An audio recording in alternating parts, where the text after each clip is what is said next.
ennaku ennumire mu ntaana eyo nga ndiyo nzekka waziyidde nzikiza sikyalina gwe njogera naye bantu bonna bantekeko ettaka badduke Ichuli nsigale emmanga eyo nzekka byesaakola mbyejjuse kati kambikolera omubigwe ne buli bwe ndowooza akaseera ako omutima ne gwennyamira ne ngamba Ichuli yanguwa okole ekintu kino obudde buggwayo anti buli biki oluzibu oba osemberera entaanaayo naye kati we nawezezza omwaka n'empima ne ngamba obangi semberedde ddala obangi tuuseeko olya keeke naye ngeno omutima gwa oba yeno keeke esembye anti eyinza oba yesembye gw'osanyuka naye nga watuuka otuuse ku mugo gw'entaana buli mwaka oguyitawo oba osemberera entaanaayo kati sanyuka naye oyinza oba tomanyi ng'oba waakagirya bwoti kati Ichuli kambikole omulundi ogu kuba saawa yonna ajaliyo gimanyi ogenda okukeera wa wangi Ichuli Laira keberako ku kitimba okakasa Laira kituufu Laira naye ogenda obivaamu ebyo nga yaweddedde okuziika Ichuli nze ng'omu nakuba nnyo people power paka ku ttaka awamayinja ate nenfuna g'amaanyi people power nenjikuba ate nga wendi nnomo wentambula mu bantu nenjikakasa teyina maanyi up to today bafaani bange abasinga baki ba people power kubanga ate nemaani enkola program bazita kive Bulaaya banna Bulaaya bonna gye bakola ki gye bawulira basically nengenda okulaba abantu ab'amaanyi be natya nnyo bankubira ne bagamba ye wa number 1 Frank Gashumba Bebe Cool speaker direct by phone gamba walaayi layira mazima ga Katonda mu ggulu wakuba people power owemula okimanyi ekyo mu ggulu oba owemudde nga olaba omutamivu wanaava eri n'akubawo ekigambo ekyobuwemu ng'olabira ddala buwemu bwennyini people power ogireseewo ekyaliwo era ffe abagirimu tukyali ku people power our power ensi eno munnange beemalizaamu bwereere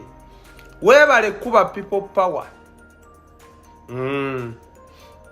weebale wagikuba okakasizza nti abali mu people power baliwo ku bwa Katonda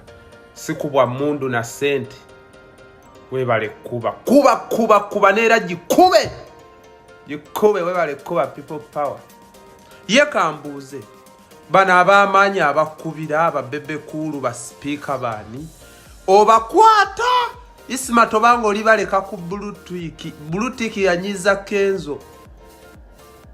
tobanga babebe kulu bali kuba amasimu nga tokwata Isma ba muntu mukulu bino ebintu bijjemu omuzannyo baspiika bakyakukubira webale kuba people power ne bakwate kwate essimu z'abanno still bakyakwetaaga Isma kwate essimu nkusaba kwate essimu nange